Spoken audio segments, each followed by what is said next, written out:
Hello friends, आज हम class 12 के बिहार बोर्ड के हिंदी के पोट्री सेक्शन में उसका दूसरा चैप्टर करने वाले हैं। चैप्टर का नाम है सूरदास के पद।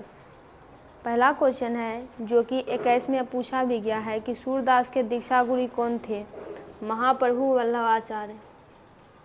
सूरदास किस काल के कवि थे? तो मध्यकाल के। सूरदास किस भाषा के कवि हैं? वो ब्रज भाषा के कवि हैं। सूरदास किस भक्ति धारा के कवि थे? कृष्ण भक्ति धारा के। सूरदास का जन्म कहाँ हुआ था? तो उनका जन्म दिल्ली के निकट सीही नामक ग्राम में हुआ था।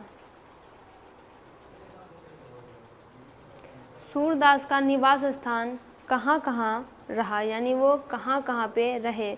तो ब्रज में क्रमशः, उसके बाद गौहाट, फिर वृंदावन और उसके बाद पारसोली ग्राम।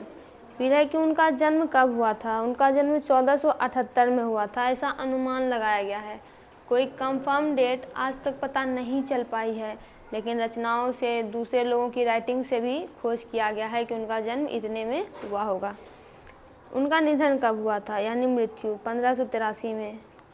ब्रज भाषा की विशेषता क्या है? प्रत्येक लैंग्वेज भी कोई न कोई विशेषता होती है, तो उसकी विशेषता यह है कि इस भाषा में कोमलता है, माधुर्य है, लालित्य है।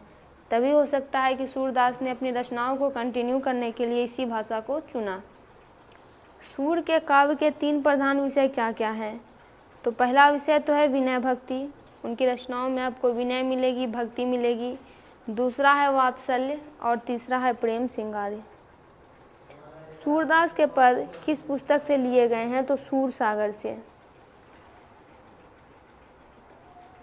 खाली जगहों को भरे, ये बुक की जो दोहे दिए गए हैं उन्हें ही फिल अप द ब्लैंक्स करना है। कि सूर जब अपने प्रिय विषय का वर्णन शुरू करते हैं तो मानो डैश हाथ उनके जोड़कर उनके पीछे पीछे दौड़ा करता है।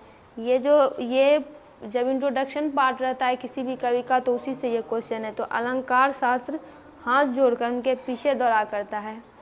सूरदास ने शिक्षा कैसे ग्रहण की? तो उन्होंने खुद से पढ़ के ज्ञान अर्जन किया। उसके बाद काव्य रचना की। संगीत का उन्हें अच्छा ज्ञान था, उन्हें अभ्यास भी था और उन्हें लोक ज्ञान का भी विशेष ज्ञान था।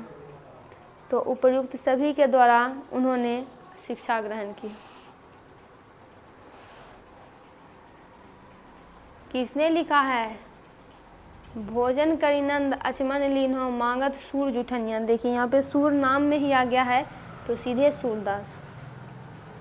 आपू खान नंदमुख नावल सो छवि कहत न बनिया, ये भी सूरदास के द्वारा लिखी गई है। कि यानी भगवान खा रहे हैं, नंद बाबा को भी खिला रहे हैं, यह छवि तो देखते ही बनती है।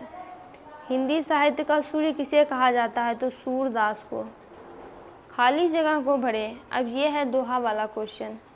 कछुक खात कछु धरनी गिरावत, यानी कुछ खाते हैं, कुछ धरती पर गिराते हैं। डैश निरखती नंदरनिया, तो छवि निरखती नंदरनिया, यानी नंद की जितनी भी रानियाँ हैं वो सारे कृष्ण की छवि को देख रही हैं, कृष्ण कैसे कैसे कर रहे हैं। सूरदास की अभिरुचि किस काम में थी? उनकी अभिरुचि पर्यटन में थी, यानी टूरिज्म करते थे, सत्संग करते थे, यानी भगवान के भक्त थे। फिर है कि कृष्ण भक्ति भी करते थे और अपनी रचनाओं में उन्होंने कृष्ण को ही प्रधानता दी है। और वैरागी भी थे, सभी चीज़ थे। सूरदास का व्यक्तित्व कैसा था? उनका व्यक्तित्व ऐसा था कि जन्म से वो अंधे थे, या फिर कह सकते हैं कि बड़े होने पर दोनों आंखें जाती रही। फिर है कि मृदुल थे, विनम्र थे, कोई अभिमान नहीं था और बहुत ही इमोशनल यानी भावुक थे। फिर है कि अंतर्मुखी स्वभाव के विरक्त महात्मा थे, यानी संसार से उन्हें कोई लोभ मोह नहीं था, मेटेरियलिस्टिक थिंग में कोई रुचि नहीं थी। तो सारी चीज़ उनकी व्यक्तित्व में देखी जा सकती थी। सूर सूल तुलसी शशि उडगन केशव दास, अब के कवि खद्योत्सम जहाँ तहाँ कहत प्रकाश। इस दोहे में किसे सर्वश्रेष्ठ कवि कहा गया है? तो सूरदास को। किसने सूरदास से कहा? सूर है क्या ऐसो घिघियात काहे हो, कछु भगवत लीला वर्णन करो। तो गुरु वल्लभाचार्य ने उन्हें कहा था। सूरदास किन कवियों के मध्य श्रेष्ठ माने जाते हैं? तो वल्लभाचार्य के पुष्टि मार्गीय भक्ति में अष्टछाप के 8 कवियों के मध्य इनमें वो सर्वश्रेष्ठ माने जाते हैं। सूर के पदों में मध्यकालीन कैसी कला शिखर पर पहुंच जाती है? गीति कला। सूरदास की कृतियों के नाम बताइए, तो आपको पुस्तक में मिलेगी। पहला सूर सागर, फिर है साहित्य लहरी, तीसरा है राधा रस केली और सूर सारावली। उपर्युक्त सभी